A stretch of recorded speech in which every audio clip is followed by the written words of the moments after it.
사도들이 기록한 성경은 주로 서신서입니다. 그러니까 바울이 기록한 서신.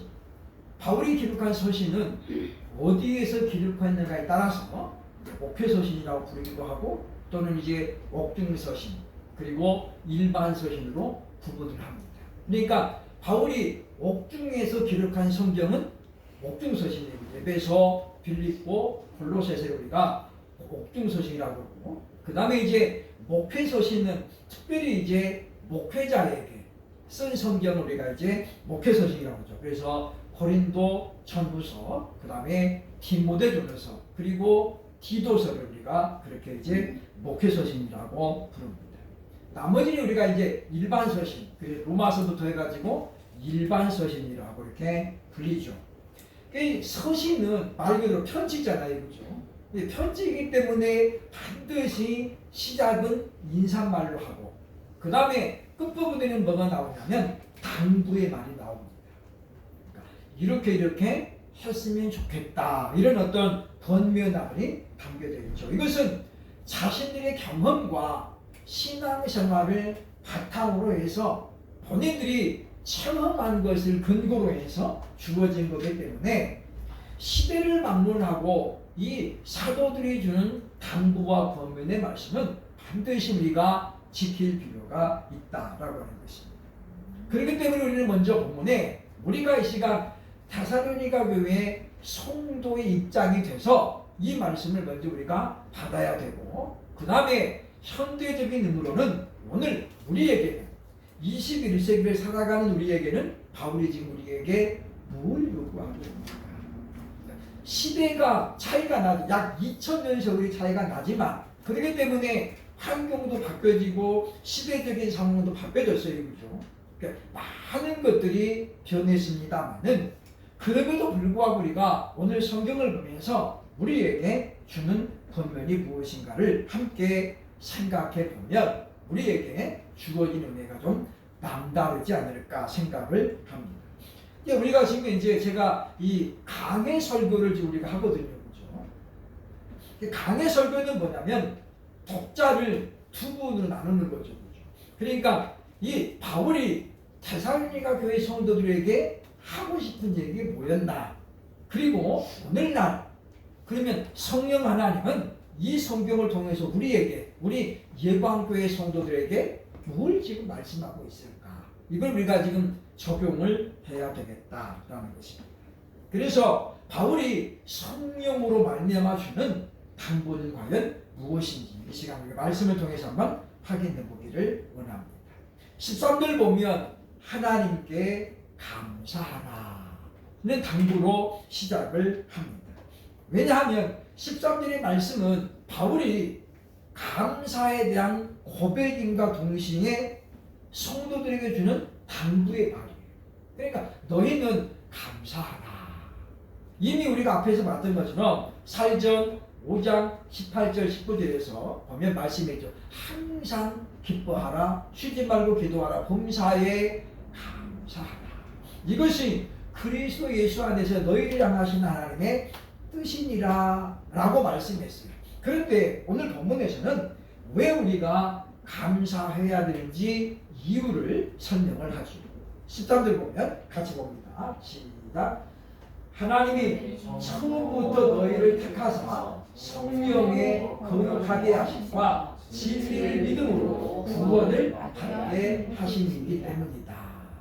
자, 여기서 이제 중요한 신학적인 것이 하나 나오는데 보면 하나님이 처음부터 너희를 택했다라고 말하는 거죠.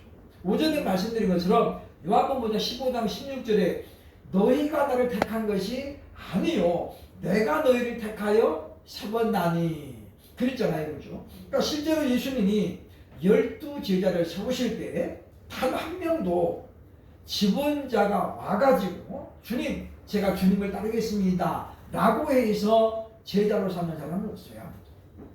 예수님이 40일을 금식한 다음에 사단에게 시험을 받고 그 시험을 이긴 다음에 예수님이 친히 다니시면서 제자들을 세우셨잖아요. 그러니까 세리에 가가지고는 이 세관에 가가지고는 마태가 열심히 일하고 있는데 나를 따라오라.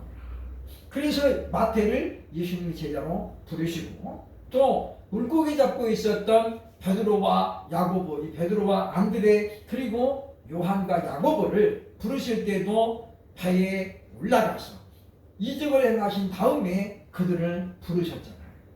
그런 것처럼 오늘 성경도 말합니다. 하나님이 처음부터 너희를 택하사. 주어가 뭐예요? 하나님이 하나님. 그러니까 우리가 예수를 믿게 된 것은 내가 선택해서가 아니라는 거예요. 만약의 경우에 내가 자의로 선택했다면 이것을 포기하는 것도 내 의지로 가능하다는 거죠. 그러나 하나님이 우리를 택하셨기 때문에 우리 의지로는 하나님 곁을 우리가 떠날래야 떠날 수가 없어요. 반드시 나중에는 돌아오죠. 그래서 찬송가 있지만 우리가 두 손 들고 옵니다. 그러니까 떠났다가 자유의지가 있기 때문에 떠났다가 혼자 세상의 삶을 살다가 마지막에 돌아오게 되는 거죠. 왜냐? 성도의 견인. 그러니까 하나님이 붙잡고 있거든요. 그리고 우리가 자유하는 건 뭐냐면 하나님의 계획이라는 울타리 안에서만 자유하는 거예요. 그러니까 하나님의 계획의 울타리는 어디예요? 이 우주예요. 우주. 그러니까 우리가 아무리 도망가도 가봤자 어디 가겠어요? 달나라밖에 더 가야 되죠. 갈 데가 없어요. 근데 하나님은 어디까지 이제 영역을 미치고 있는 거예요? 달나라까지 이미 영역을 미치고 있는 거죠. 그러니까 네덜란드의 총리이면서 칼빈주의 신학자였던 아브라함 카이퍼는 하나님의 영역을 설명해요. 영역. 그러니까 하나님의 주권이 하나님 힘이 미치는 영역이 어디냐면 하나님이 지으신 창조세계 전체예요. 전체. 그러니까 그 아모스에도 그런 말입니다. 너희가 바다에 숨을지라도 하나님이 너희를 찾아내시겠고 갈멜산에 숨을지라도 하나님 너희를 찾아낼 것입니다. 그 이유가 뭐예요? 하나님이 바다도 지으셨고 그 다음에 갈멜산도 하나님이 지으셨기 때문에. 그래서 보면 뭐 손오공이 날뛰어봤자 손바닥 아니다 그랬던 것처럼 우리 역시 마찬가지. 그러니까 하나님의 울타리 안에서 우리가 마음껏 자유하는 거죠. 그런데 우리는 그 울타리 경계선이 딱 쳐 있는다는 것을 우리는 못 봐요. 그죠? 우리가 발견을 못하는 거예요. 그러니까 하나님 볼 때는 우리가 매우 어리석은 존재라는 거죠. 왜냐? 우리는 내일 일도 몰라요. 그죠? 내일 일을 알았으면 베드로가 그렇게 큰 소리 찾겠어요. 그죠? 주님, 저들이 다 주를 버릴지라도 나는 버리지 않겠습니다. 내가 죽을지언정 주님을 버리지 않겠습니다. 다 큰 소리 치고 어떻게 해요? 불과 4-5시간 후에 예수님을 모른다고 부인하죠. 그러니까 그 내일 4-5시간 있을 일도 베드로는 뭐예요? 전혀 알지 못해요. 그것은 우리도 마찬가지예요. 1시간 뒤에 어떤 일이 발생할지 몰라요. 이번에 추석 연휴 5일 동안에 교통사고가 하루에 230건이 일어납니다. 그럼 5일 동안에 1,100건 정도가 교통사고가 있었다는 거잖아요. 물론 크고 작은 거 다 포함해서. 그러니까 접수된 것만 그런 거고 그냥 뭐 이렇게 합의 봐가지고 20만 원 줄게요. 이런 거는 숫자에 포함 안 된 거예요. 그러니까 그런 것까지 하면은 훨씬 더 많은 교통사고가 있었을 것이요. 그러니까 사람이 내가 오늘 가다가 사고 나겠다를 알면은 운전을 안 할 것인데 모르니까 다 끌고 나가는 거예요. 그런 것처럼 우리는 내일 일을 알지 못합니다. 그렇기 때문에 하나님께서 우리를 먼저 하나님이 택하셨다. 근데 언제부터라는 거예요? 처음부터. 이 처음부터라는 말을 바울은 언제라고 이야기하냐면 에베소서 2장 1장 4절로 5절에 보면 이렇게 지금 설명하고 있죠. 보겠습니다. 시작. 곧 창세 전에 그리스도 안에서 우리를 택하사 우리로 사랑 안에서 그 앞에 거룩하고 흠이 없게 하시려고 그 기쁘신 뜻대로 우리를 예정하사 예수 그리스도로 말미암아 자기의 아들들이 되게 하셨으니 라고 말씀하죠. 언제부터라고요? 창세 전에. 그러니까 우리가 하나님의 계획은 우리가 짐작할 수가 없어요. 그리고 때로는 말도 안 되는 것 같죠. 하나님의 말씀. 그러니까 우리가 하나님의 그런 어떤 섭리를 우리 명문대에 남았다고 자기가 국회의원이라고 그래서 하나님을 깎아내리는 요즘 의원들이 너무 많아요. 그렇죠? 정말 우리가 보면 주제를 모르고 있는 주제를. 그러니까 아무리 강아지가 주인하고 오래 살아서 눈치만 봐도 걔가 알아봐요. 그죠? 그렇다 할지라도 그 주인이 개를 아는 것은 한계가 있고 그 개가 주인을 이해하는 것도 한계가 있어요. 개가 내가 이제 주인하고 10년 살았으니까 나는 우리 주인에 대해서 다 알아. 그럴 수 있나요? 그럴 수 없어요. 왜냐하면 강아지의 두뇌하고 인간의 두뇌는 완전히 달라요. 그래서 우리가 짐작은 알 수 있어도 그게 정확하게 아는 것이 아닌 것처럼 피조물인 우리가 하나님, 창조주 하나님을 어떻게 알겠어요?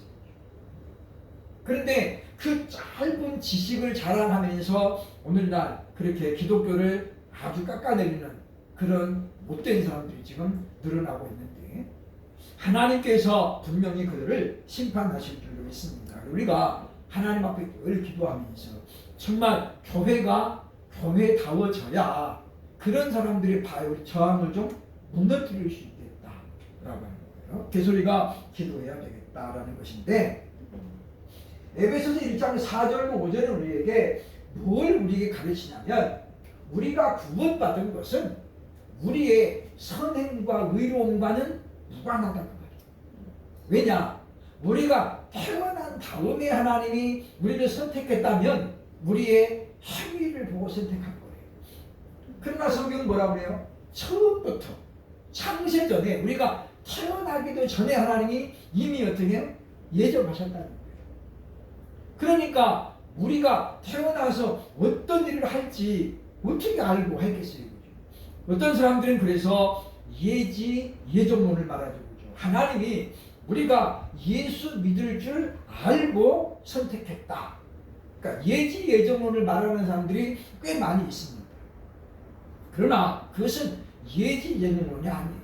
우리가 예수 믿게 된 건 뭐냐면 하나님이 선택하셨기 때문에 예수 믿게 된 거지 우리가 스스로의 판단에 의해서 나는 이제 예수 믿고 천국 가야지 그래서 이게 더 좋아 보여서 선택한 것은 결코 아니다.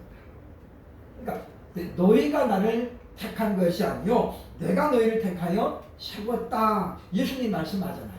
그렇기 때문에 오늘 본문에서도 처음부터 하나님이 우리를 택하셨다라고 지금 말씀하고 있죠.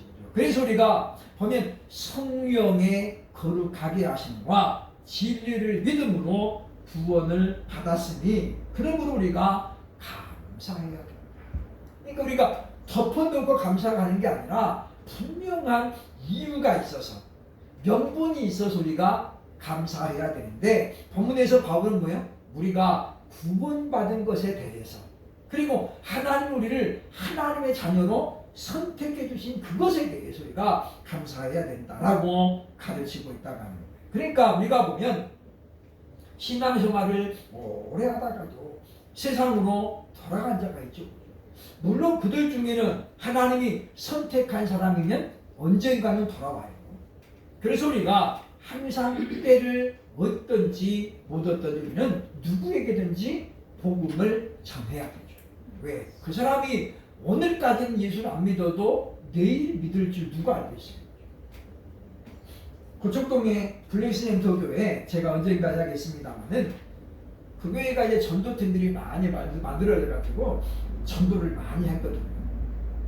거기 버스 정류장에 그 천막을 만들어 파는 가게가 있었는데 집사님 한 부부가 여기에 정성을 막 쏟았어요. 그래가지고 먹을 것도 사다 주고 필요하지 않는데도 물건들을 자꾸 주문을 해가지고 만들어가지고 이제 선물도 주고 그러면서 자꾸 했거든요. 근데 이 사람들이 얼마나 만족한지 도대체 교회 한 번만 오라고 해도 절대 안 오는 거예요. 그렇게 해가지고 몇 년 한 다음에 이분들이 이제 이사를 가게 됐어요. 그래서 다른 분이 이제 이 집을 전도 맡은 거죠, 그죠? 그래서 이사하면서 이분들 제가 몇 년 동안 공을 들였으니까 절대 포기하지 마시고 전도하십시오. 그랬더니 새로운 분이 전도 갔는데 한 달도 안 돼서 교회를 나온 거예요. 그래서 그동안 오랫동안 공유된 분이 뭐예요? 한편으로는 허탈하죠, 그죠? 아니 우리가 그렇게 열심히 했는데 안 나오더니 아니 저 사람이 가니까 금방 나오네. 그런데 담임 목사님은 그렇게 설명하시는 거예요. 이분들이 당신들이 몇 년 동안 그렇게 해가지고 마음이 이제 약해져가지고 아 내가 이제 다음 달부터 가야지 하고 결정을 하고 있는데 바뀌었다 이거죠. 그러니까 이 사람들 때문에 나온 게 아니라 뭐예요? 결국은 저분들이 먼저 계속 마음을 감동을 시켜준 거죠. 그래서 그들이 예수를 믿게 된 거다라고 설명을 하고 있습니다. 우리가 그렇기 때문에 우리는 보면 우리가 어떤 신앙의 자유가 있는 것도 우리가 감사해야 되고 우리가 믿음으로 구원받은 것도 감사해야 된다라고 하는 거예요. 그래서 바울은 뭐라고 하니까 마땅히 감사해야 된다. 마땅히 감사해야 된다. 그리고 우리가 부모님에게 효도하는 것처럼 우리가 하나님께 감사한 것은 지극히 당연한 것이다라고 말씀하고 있습니다. 대한민국 헌법에는 종교의 자유가 보장되어 있습니다. 그러니까 국가의 어떤 안녕과 질서를 파괴하지 않는 한 정부는 종교를 간섭할 수 없고 그리고 방해할 수 없어요. 그래서 집회를 방해할 의무가 없죠. 금지할 의무가 없어요. 그죠? 그럼에도 불구하고 오늘날 기독교회가 지금 어떻습니까? 굉장히 조롱을 당하고 있다라는 거죠. 그런데 보면 그렇게 지금 앞장서서 교회를 핍박하고 예수 믿는 자들을 곤란하게 만드는 사람들이 누구냐? 다 뭐예요? 믿는다고 말하는 사람들이에요. 그 암흑의 아나운서 출신은 본인이 뭐예요? 카톨릭 신자예요. 그런데 그 영상을 저도 봤습니다만 제가 몰라서 물어보면 정말 모르거든요. 그러면서 답변하는데 뭐예요? 그 다음에 성경을 줄줄줄 외우고 있어요. 그게 뭐예요? 거짓말이잖아요. 정말 모른다는데 다 알고 있잖아요. 이게 뭐예요? 거짓말이죠. 예수님 뭐라고 그랬습니까? 너희 아비는 그 마귀다. 그래서 너희가 거짓말을 할 때 뭐예요? 자기 것으로 한다. 자기 것으로. 우리가 열매를 보고 판단을 해야 되겠다. 아무리 신학대학원을 나왔어도 하나님이 주시는 믿음을 갖지 못하면 그 사람은 뭐예요? 구원과는 무관하다라고 볼 수 있습니다. 우리가 물론 그럴 때일수록 교회는 교회의 정체성을 지금 분명해야 됩니다. 두 번째 14절에 보면 무엇을 지금 감사로 가는가 하면 복음으로 부르신 것을 감사하라 말씀하죠. 14절 보면 이야기합니다. 이를 위하여 우리의 복음으로 너희를 부르사 우리 주 예수 그리스도의 영광을 얻게 하려 하심이니라. 바울과 일행이 뭘로 지금 그들에게 갔다는 거예요? 복음으로. 하나님의 말씀을 가지고 그들에게 갔다는 거잖아요. 그죠? 그래서 그들의 구원을 복음으로 이루게 하신 것이다 라고 지금 말씀하고 있습니다. 그러니까 바울이 가가지고 철학을 가르친 게 아니었어요. 오로지 뭐예요? 복음. 예수께서 너희를 위하여 이 땅에 오셨다. 그러므로 그 예수를 믿으면 구원을 얻습니다. 라는 이 복음을 전했다는 거죠. 그래서 그들이 바로 믿음으로 구원을 얻게 됐다라고 말씀하고 있습니다. 선교사 한 명이 어느 지역에 가는 것은 결코 우연이 아닙니다. 우리나라에 1886년에 영국의 토마스 선교사가 대동강에 떨어지죠. 그죠? 근데 이분이 원래는 중국으로 갔던 선교사예요. 근데 중국에 가서 보니까 그 사람들은 복음을 받을 만한 그런 상황이 전혀 안 돼 있는 거예요. 아편에 중독돼 있죠. 복음이 안 들어가요. 그래서 토마스가 거기서 전도의 어떤 실패를 하고 영국으로 돌아갑니다. 그런데 영국으로 돌아가자마자 그 사람들이 어디를 추천하냐면 조선을 추천해요. 중국에 비해서 조선은 뭐예요? 그야말로 이게 손으로 보면 이 손톱이에요, 손톱. 그죠?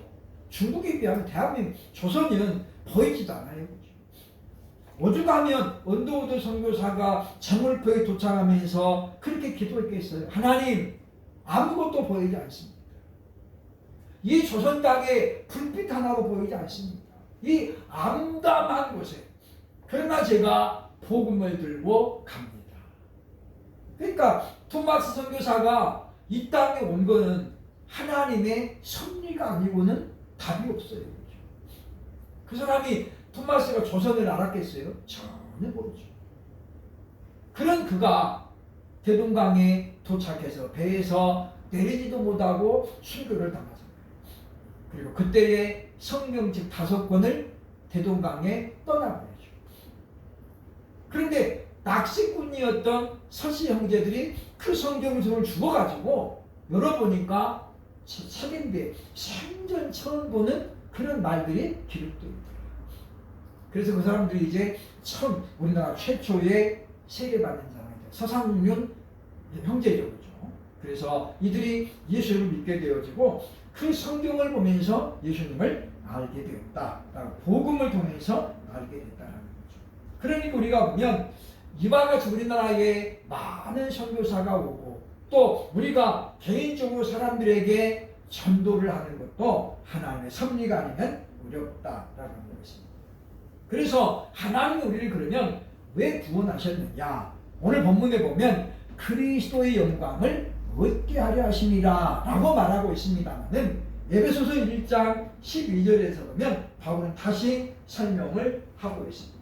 보겠습니다. 시작. 이는 우리가 그리스도 안에서 전부터 바라던 그의 영광의 찬송이 되게 하려 하심이라. 하나님 우리를 복음으로 구원해 주신 이유가 뭐냐? 목적이 있어요.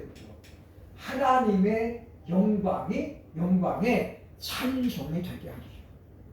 그러니까 우리가 하나님의 영광의 찬송이 되고 우리가 하나님의 영광을 드러내라. 그래서 우리 하나님이 자녀로 삼아주셨다라고 하는 거죠. 그래서 우리는 우리가 구원받은 우리가 하나님의 사랑을, 하나님의 은혜를 자꾸 우리가 알려야 돼요. 그죠? 알려야 돼. 우리가 그러잖아요. 그죠? 유명한 소문이 좋은 그런 음식점에 갔다 오면 우리가 어떻게 해요? 자랑하잖아요. 그죠? 그리고 한 사람이라도 더 거기에 소개시켜주고 싶은 거예요. 그리고 나하고 가장 가까운 사람이 우리가 한번 데리고 가고 싶잖아요. 왜냐? 그게 인지상정이에요. 우리가 정말 세상의 어떤 맛집과도 바꿀 수 없는 구원을 우리가 받았다면 그 앞으로 우리가 우리 주변의 사람들을 끌고 와야 되잖아요. 그래서 빌립이 그랬던 것처럼 와보라.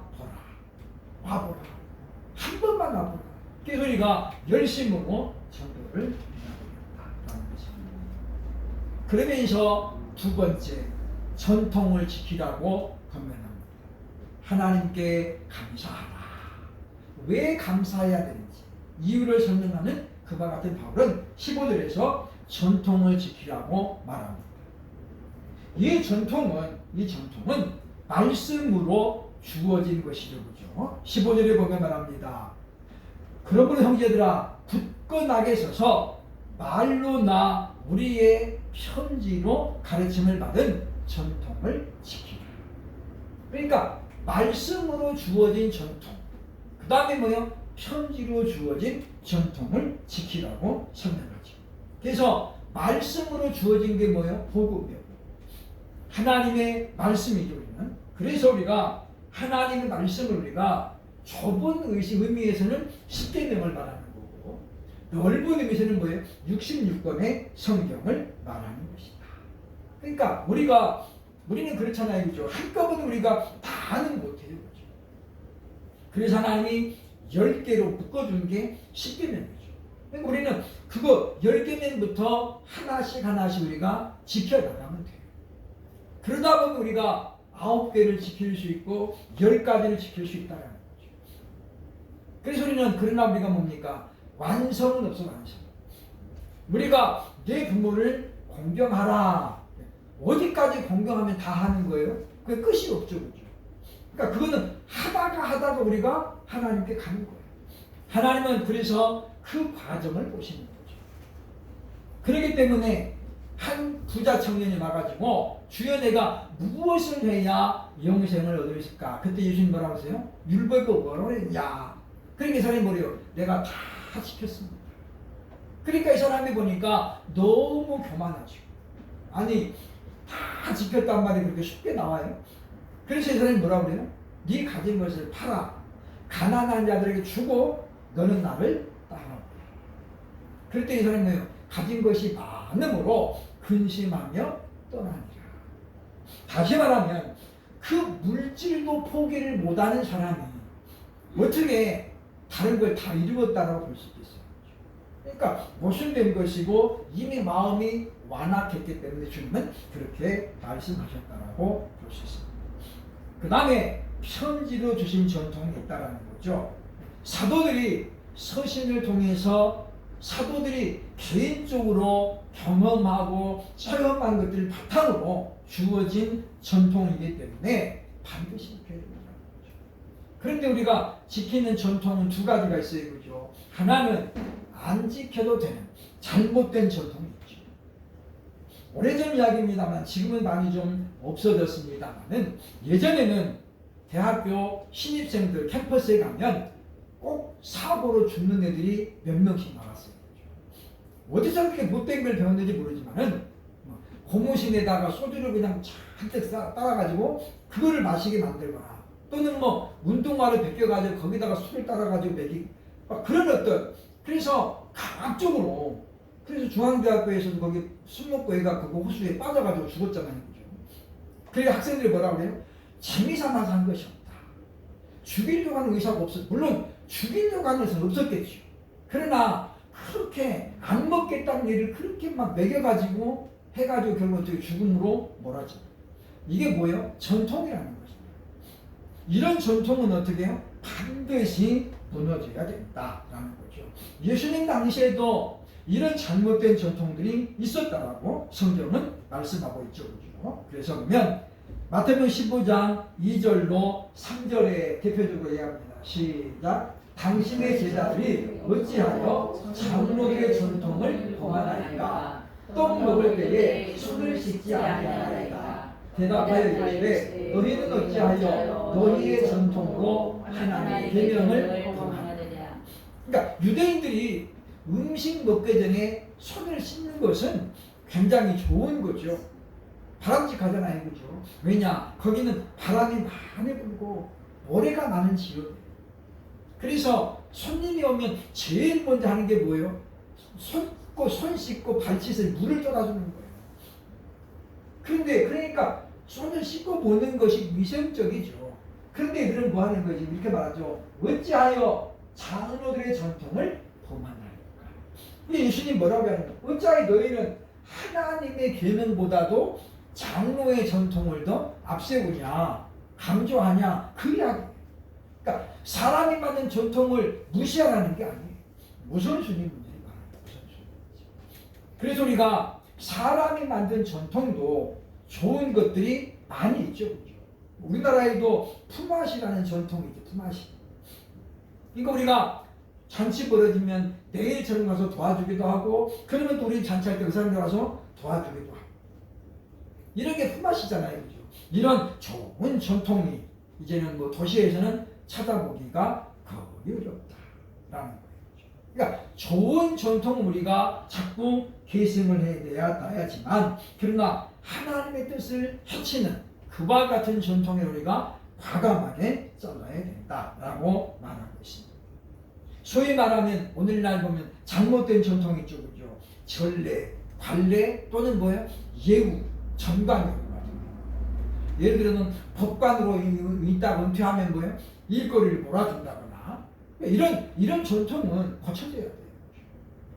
수고하고 열심히 하는 사람이 잘 사는 나라가 돼야 되죠.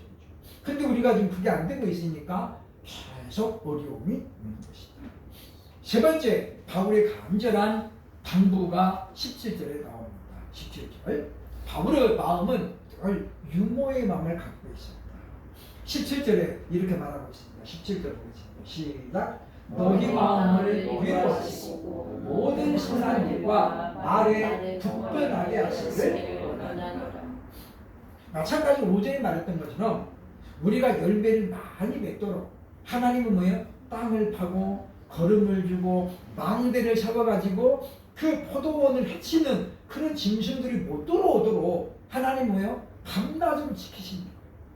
그리고 때를 따라 이른 비와 늦은 비를 내려가지고 알곡을 열게 만들거든요. 여물게 만드는 거죠. 근데 우리는 마치 뭐예요? 자기가 잘나가지고 열매 맺은 것으로 착각할 때가 있다라는 거죠. 그래서 하나님 뭐예요? 그런 일을 깨우치고 있는 기억을 해야 되겠다라고 하는 것입니다. 그래서 우리가 보면 참으로 앞으로도 우리가 이런 시대를 살아가면서는 냉정함을 잃지를 말아야 되겠다. 그래서 하나님께 소리를 어떻게 해석의 소리를 하나님이 이렇게 위로해 주시고 그리고 원행에서 굳게 하시기를 원하는 마음이죠. 이건 뭐예요? 앞으로 교회가 계속해서 어려워질 것이라는 암시를 하고 있다는 거죠. 사도 바울이 옥중서신을 쓰고 그럴 때는 바울은 뭘 봤냐면 미래에 다가온 검은 구름을 봤어요. 앞으로 교회가 엄청나게 어려워질 것이다. 핍박이 올 걸 알았다는 거죠. 그래서 당도하고 있는 거예요. 그러니까 하나님께 자꾸 부탁하는 거죠. 왜냐? 우리는 연약한 존재이기 때문이다. 라고 하는 것입니다. 마지막 시대에 보면 사탄도 반명의 천사로 자신을 가장할 것을 말씀하죠. 고린도후서 11장 14절로 15절 함께 보겠습니다. 시작. 이것은 이상한 일이 아니라 사탄도 자기를 반명의 천사로 가장하나니 그러므로 사탄의 일꾼들도 자기를 의의 일꾼으로 가장하는 것이 또한 타당한 일이 아니니라. 그러나 그들의 마지막은 그 행위대로 되리라. 일제강점기 시대에도 교회가 많은 핍박을 받았어요. 6.25 한국전쟁 때도 많은 핍박을 받았죠. 그런데 그들을 신고하고 숨어있는 데를 다 일러봤던 사람이 누구냐면 다 교인들이었어요. 지금은 고인이 됐지만은 한경진 목사님이 그렇게 고백했잖아요. 자기가 청년 시절에 교회 조사였었는데, 조사는 지금으로 말하면 뭐 전도사쯤 되는 그런 직분이죠. 그죠? 이 사람이 공산당들에게 뭐예요? 여기 숨어 있어요. 저기 숨어 있어요. 알려줬다는 거예요. 그래서 한경진 목사가 목사 돼가지고 남한에다가 영락교회를 세웠을 때에 한경진 목사님에게 피해를 받는 가족들은 뭐예요? 그 사람이 목사 된 거를 전혀 믿지 않았어요. 다 저거 위선이다. 자기가 그렇게 자기 살자고 그렇게 다 사람들을 죽게 만드는데 그 사람이 어떻게 목사가 됐냐. 그래서 한경진 목사님이 공개적으로 회개했죠. 하나님 앞에 회개하고 공개적으로 사과했어요. 그러니까 우리 보면 그렇게 깨우치면 얼마나 다행이겠어요. 근데 오늘날은 뭐 이렇게 지금도 앞잡이를 하는 사람들이 많이 있다. 결국 그런 결과를 보면 그들은 누구에 보면 바로 이 위장하고 있는 사탄의 불이라고 봐야 됩니다. 그래서 예수님 뭐라고 해요? 사단의 회, 사단의 모임이라고 말합니다. 그러니까 보면 기독교라고 써도 그들은 뭐예요? 사단의 회, 사단. 그러니까 우리가 이런 때를 살아가고 있기 때문에 우리는 정신을 바짝 차려야 돼요. 옛날 어른들이 서울 가는 아들 중에 뭐라고 했어요? 정신 바짝 차려야 돼. 서울은 눈 감으면 코베 가는 곳이란다. 그랬대요. 눈 감으면 코베 간다. 그만큼 등치는 사람도 많고 사기꾼도 많고. 옛날에는 서울에 처음 온 사람들은 딱 표가 나잖아요. 그래서 일자리 구하려고요. 그래가지고 그때는 막 잘못된 데로 팔려가는 사람들 얼마나 많았어요. 조금 입구장에 생긴 사람들은 다 술집으로 팔려가고. 그러니까 그때는 그런 시대였단 말이죠. 우스갯소리입니다만은 여의도에 63빌딩이 지어졌을 때에 시골의 한 교회 목사님이 성도들을 데리고 구경을 왔어, 서울에. 여의도를. 그래서 63빌딩 구경하고 있는데 경비 아저씨가 나오더래요. 그죠? 그래가지고 여기는 그냥 보는 거 아닙니다. 돈 내야 됩니다. 몇 층까지 봤습니까? 목사님이 순식간에 돈을 빌려가지고 이거 다 봤다고 돈 많이 되니까 조금만 20층까지밖에 안 봤습니다. 그랬더니 20층까지 돈 내라고. 서울은 그런 곳이에요. 봉이 김선달만 대동강물 팔아먹는 게 아니에요. 오늘날 서로 뭐 고향이 같다고 뭐 이런 접근을 해서 사람들을 둘러먹는 사람들 얼마나 많습니까? 나도 예수 믿는 사람이요 라고 말하면서 오늘날 등을 치는 시대입니다. 시대를 잘 분별하고 우리가 정말 감사할 것은 감사하고 전통을 지키면서 늘 우리 자신을 하나님께 맡기고 그래서 우리가 이 험난한 세상에서도 믿음을 끝까지 지키고 승리하는 저와 여러분 될 수 있기를 주의 이름으로 축원합니다. 아멘.